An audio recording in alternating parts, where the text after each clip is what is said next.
Hello, folks. This is your host, Tammy Tuckey, and you are now listening to the Tiara Talk Show. We bring you rare interviews with the makers of Disney magic. Whether they be singers, actors, Imagineers, animators, they have all made their mark on the Disney name. Be sure to check out the show notes, other episodes, contests, our social media pages from Facebook to Twitter, and more on our official website at www.thetiaratalkshow.com. All guest opinions are theirs and theirs alone and do not represent the opinions of the Tiara Talk Show or de host. The Tiara Talk Show is not associated with the Disney Company. Thank you for tuning into this week's episode. And from all of us here at the Tiara Talk Show, have a hoop-de-doo day.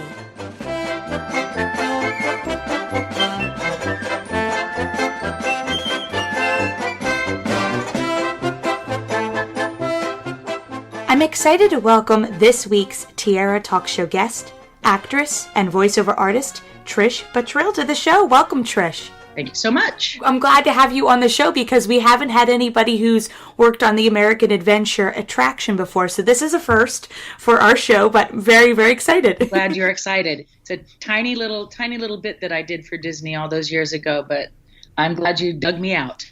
Well, it's been 35 years, which does not seem real at all to me, at least to me. I don't know about you. It's one of those attractions which just seems timeless every time I go and see it. And I love going to see it. And Susan B. Anthony is one of my favorite parts of the show. But right before we get into the American Adventure, I thought it would be interesting to talk about your background because you have a BA in theater arts from UCLA, and you've been working as an instructor in acting for a long time, and also as an actress yourself. So what kind of inspired you to become an actress? You know, when I was a kid, my dad was really good about taking me to shows, mostly musicals that came through San Diego, where I grew up. And I, of course, grew up way before you did. I'm quite ancient. And I would act those plays and musicals out. My dad would get the LPs and he'd put them in the high fidelity stereo, and I would have that outlet, and that was really the only outlet because I wanted to do what those kids on stage were doing until I found an organization called San Diego Junior Theater, which I joined when I was about 11 or 12 years old, and it's one of the longest running children's theater organizations in the country.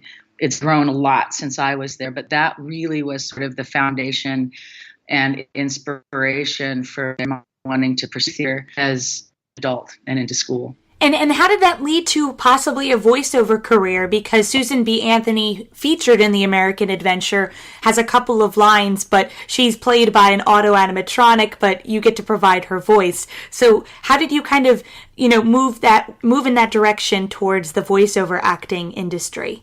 Well, it's interesting. I didn't have you'll hear about that. I guess I shouldn't go into the future, but I decided to study up in Los Angeles, and I went to UCLA, and I got my BA from there. You mentioned that. And after I completed my bachelor's, I would like to stay in Los Angeles. And so I applied for the Master of Fine Arts program at UCLA and was accepted. So I spent another 2 years after I got my BA at UCLA. And it was during my last year in graduate school when I got the little gig for Disney. And it was just kind of a serendipitous thing I wasn't necessarily looking for, but my voice teacher, her name is Meg Wilbur. She's retired now. She was a consultant for Disney working on the American Adventure for them, and they were having trouble casting Susan B. Anthony. And she asked me if I wanted to audition, and I said, of course I wanted to audition. And they wanted a demo tape. Well, I was in graduate school, and I barely had a resume picker. And so that night, I got my little cassette player out, Jabberwocky, which was Brilligan the Slithy Tove poem.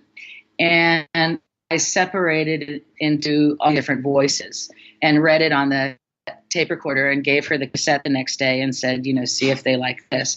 I'm sure it was like super homemade homeschool land, but that's what I did, and I got the job. And now we're going to switch from Skype to phone, only because the communication was just a little bit off on the Wi-Fi for both of us, so that just sounded amazing to be able to audition for an attraction like that with the circumstances around it.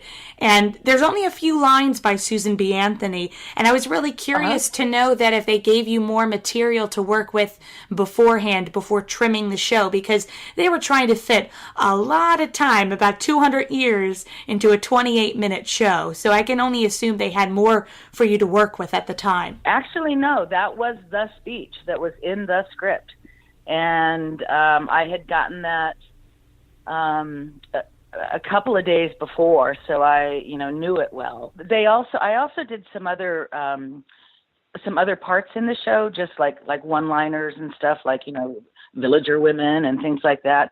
But the Susan B. Anthony thing, it was just very strict. It was from one of her speeches, and that's, boom, nothing. When I got there to Disney, in the studio, they showed me like a small version of what it was going to be, and where my character would pop up out of the podium. But other than that, I just got the script. I was on my own. It was interesting to see that they had a lot of research going into this project. I didn't know for sure if they kind of took some items from the archives that they found on Susan and presented them to you so you could kind of figure out what type of voice, Susan had. I don't know, were there any audio recordings? I've never been able to see if there were any visuals or audio recordings of Susan before. No, there are some photos of her, and I think there might be one moving sort of old moving picture of her. But what I ended up doing was, because she was from the East Coast, and I was, and still am, I love Katharine Hepburn, I decided that I would try to channel a young Katharine Hepburn with a more robust voice. And that's kind of where I took that one. And they worked with me for just a little while, but they were basically pretty happy with what I did. They didn't have any problems with the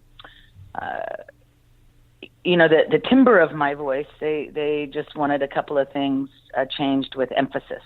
It was such a fun day, and I remember, it was kind of the first big professional thing I had done, although I'd been exposed to some stuff and been working with some people. And I worked that afternoon at Disney for maybe 2 hours. And I remember just thinking, I've made it. I worked with the man who played Mark Twain. He was there that day. And I don't remember the engineers' names, or the Imagineers' names, who were doing the, at the time it was like the state-of-the-art of the world sound studio. And they were able to also show me how they were going to manipulate my voice to make it sound like it was in, a big hall, and, that was really cool. And it was really sort of, beyond its time. It was like walking into the future. Have you seen it in person before? I've never seen it in person. It's an interesting version of history. You wonder if they were to do it again today, if anything would change. But I've watched the whole thing. You can see it online, and it's quite an ambitious project for that time, considering where technology was and how far it's come.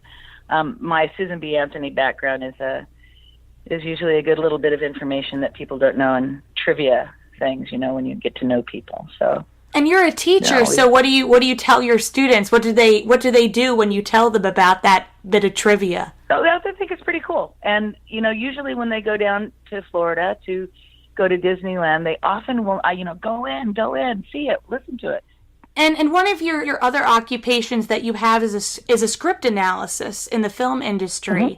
And I thought I love talking to people about scripts, because that is the core of a film, and you really need to get it right to get the film A-OK and the audience is loving it. So how did you kind of get introduced to this aspect of the industry? Well, that again was, it's sort of all who you know sometimes.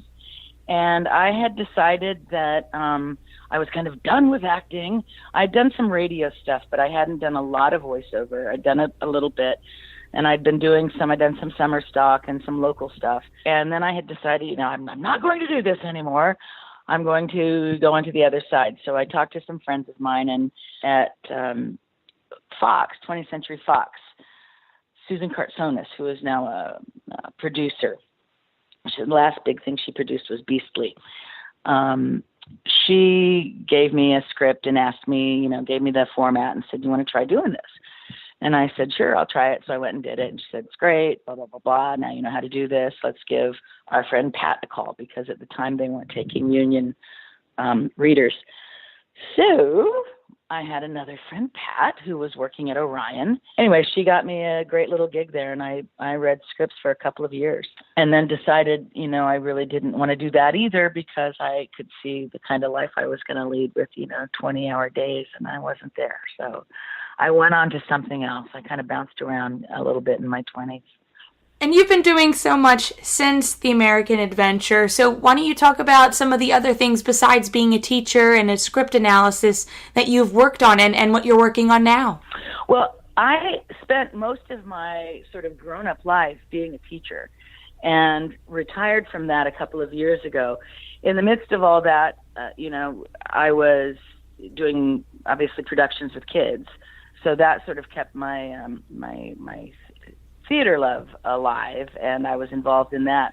So I decided I wanted to do some other stuff, and I've left and learned how to do a few things in the last couple of years, as one does when they've retired. I play ukulele, and I drive a scooter, and I learned how to do taiko drums and stuff like that. But I have now gone back to work for the school district as a coach for teachers. So I'm doing that. Now I work with kids and from time to time and go to the theater when I can, and I'm not really doing any theater. I'm not really doing any projects right now. I've thought about writing, but that hasn't happened yet, so we shall see. I wouldn't be surprised if you wrote a one-woman show about Susan B. Anthony. I would totally be up for something like that. Well, she's such a fascinating person. Susan B. Anthony gets plopped down. I'm so surprised not a lot of people do any TV or films on her. Well, I don't know that she wasn't a sexy broad. You know what I'm saying? And so they have to get I'm being a little facetious, but her life was, very sort of just straightforward, almost militant. I mean, she was beaten and stuff, but you do wonder, why hasn't anybody made any sort of biopic about her? When every time there's a presidential election and people get the I voted stickers, they cover her gravestone with them. So the women do, which is an awesome tribute. The arts, I think, are one of the most important kind of components that you can have in any education. Taking the arts out of education means taking, kids out of classes that promote unbelievably strong social skills and teamwork and problem solving, creative thinking, comment on society. I mean, everything you can possibly think of that education educates about, the arts also does and can, and makes that education even stronger. I was really lucky that I worked at a performing arts magnet school, and although the funding would kind of go up and down over the years, there was a very strong parent base that supported the theater department. So that was a really good thing, because that kept that theater department strong and not struggling. But I went to another school for a few years and started a little theater program, and it was self-funded through our little box office, but it's pretty hard to keep that going year after year after year when, you don't have the kind of support that you need from the outside or any special funding for that. So when they start taking arts out of education, you're also really slamming a whole population of kids who need that kind of thing in order to learn how to think the way they're going to need to critically think later. And, math is important, I know, and science is important, and English and all those things are, terribly important. But getting people to work together and be in the world together and learn how to communicate, they don't teach those in those other classes. So the arts do. So that's my spiel for the arts. Well, to end our interview, I always ask my guests the Fab 3 questions, which are the Donald, right, Goofy, and Mickey questions. So we'll start with the Donald one, which is, as a child, what Disney film was one of your favorites to see in the movie theater? Bambi. In fact, that was the first Disney film I saw in a theater. And our goofy question, what Disney character do you think would be your best friend if you met them in person? I'm gonna say Pocahontas. I'm with that Colors of the Wind thing. I'm all over that. She and I would go hiking. And our Mickey question, if I asked you to name any Disney song at this very moment, what immediately comes to mind? I'm wishing for the one I love to find me today. You know that one? Well, I can't thank you enough for being on the show, Trish. It was great to finally get in touch with you and to commemorate the 35 years of the American Adventure. So here's to another 35 years, and I really hope you get to see it in person soon because it's such a moving show. It's an amazing show. Hey, listen, if I'm ever in Orlando, and I probably will be sometime, I will let you know and we'll go watch it together.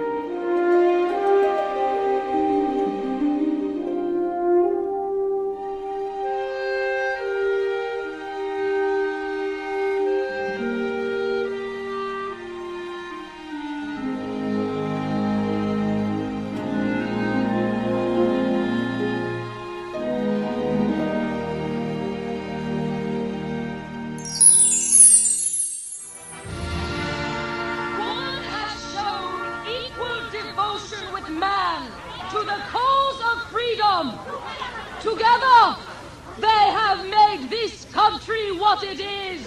We ask justice.